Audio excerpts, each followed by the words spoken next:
فضلا وليس أمرا، لا تنسى الاشتراك في القناة ليصلك كل جديد، وإذا أعجبك الفيديو اضغط لايك.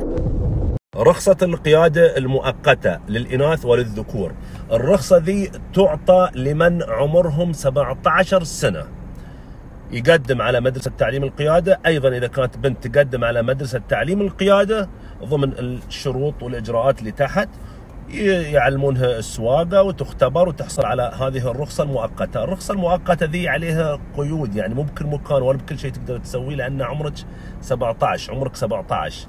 إذا أتميت 18 سنة تستبدل لك بالرخصة العادية. فالأخوات اللي سألوا واللي أعمارهم أكثر من 18 لا، مو بلهم، ذي فقط للفتيات الصغار. طبعا ذي موجوده، مو بجديده، من قديم. يعني انا اخذتها، انا قبل 27 سنه اخذتها الرخصه المؤقته، وبعدين اتميت 18 وخلاص. بعض الاخوات يظنون بان الترخيص المؤقت للقياده اللي هي الرخصه المؤقته على ببالهم انه ما فيها اختبار ولا فيها تسجيل، او على بال ما يطلع اسم تحصل عليها.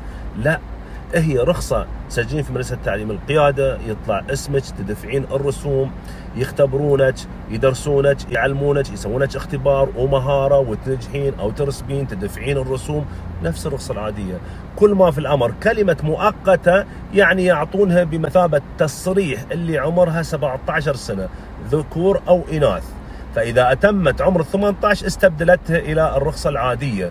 فذي مو مؤقتا يعني على بال ما يطلع اسمك أو ما يختبرونك، لا لا لا لا، هي فيها اختبار ونجاح ورسوب وكل شيء، لكنها حق سن معين فقط.